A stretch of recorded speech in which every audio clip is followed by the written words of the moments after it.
শিয়াব সেন সম্পর্কে বলতে গেলে তার সাথে আমার আসলে তর্কই হয়, ভালোবাসা প্রচন্ড তর্ক হয় এবং এটা তর্কটা দিনকে দিন বেড়েই চলেছে।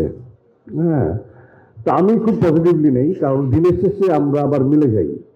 তো এখন তো এটা মুখে নাই, এখন হাতাহাতি পর্যায়ে চলে গেছে, তর্কটা মুখে নাই।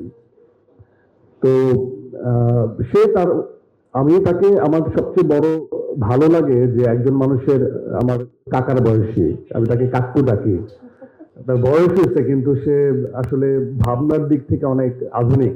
যে আমার কাছে মনে হয় যে উনি যতই বয়স্ক হন না কেন, ওনার ভিতরে যে বাচ্চা সুলভ আচরণটা আছে এবং ওনার যে সফটওয়্যার প্রতিনিয়ত আপডেট হয়, তো এই জন্য উনি মনের দিক থেকে এবং কন্টেন্ট বলার ক্ষেত্রে উনি খুব আধুনিক এবং ওই স্টাডিটা উনি রাখেন। অনেকে তাকে বলে হিট মেশিন, আমার কাছে মনে হয় যে উনি আসলে সময়টা ধরতে পারে যে এই টাইম লাইনে আসলে কি ডেলিভার করতে হবে, এবং একই সাথে তার যে যারাই কাজ করেন তাদেরকে দিয়ে উনি কাজটা বের করে নিয়ে আসতে পারেন। আর অনেক লিমিটেশন আছে, সেটা এখানে বলা যাবে না, সেটা পার্সোনালি বলতে হবে।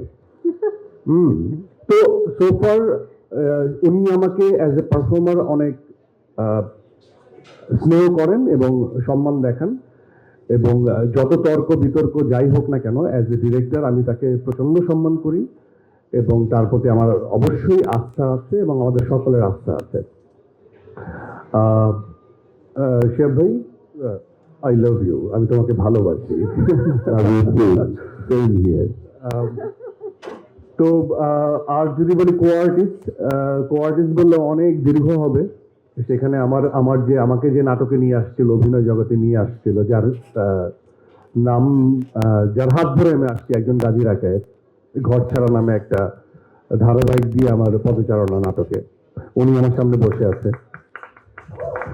তো আমি খুব বেস্ট যে আমার প্রথম ছবিতে আমার এই সৌভাগ্য হয় নাই, আমার দ্বিতীয় ছবিতে আমি তার সাথে স্ক্রিন শেয়ার করতে পারছি। তো রাকায়েত ভাই শুধুমাত্র উনি আমার গুরু না, আমি যখন একদম ছোটবেলায় যখন দেখতাম স্ক্রিনে ওনার বড় চুল, তো আমার কাছে সবার থেকে আলাদা ওনাকে লাগতো, যে ওনার যে এক্সপেক্টারটা ওনাকে আমার ডিফারেন্ট লাগতো, এই জন্য আমি বেশি করে তাকে দেখতাম।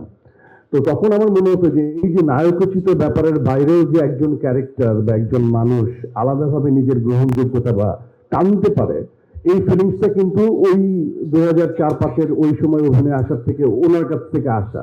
আমরা দেখতাম যে উনি একটু ডিফারেন্টলি নিজেকে পোর্ট্রে করতো। তো এই যে এইগুলো আসলে বলা উচিত। এবং আমার সামনে বসে আছে মুনিরা মিঠু আপা, খুবই গুণী অভিনেত্রী, সবাই জানেন আপনারা। ওনার সাথে আমার এই প্রথম সিনেমাতে স্ক্রিন শেয়ার, এবং আমি বলবো যে আমার বন্ধু মানুষ রাজীব সালেহীন, ছবিটা দেখলে আপনারা বুঝবেন অসম্ভব ভালো করেছে, আমার চোখে খুব ভালো করেছে।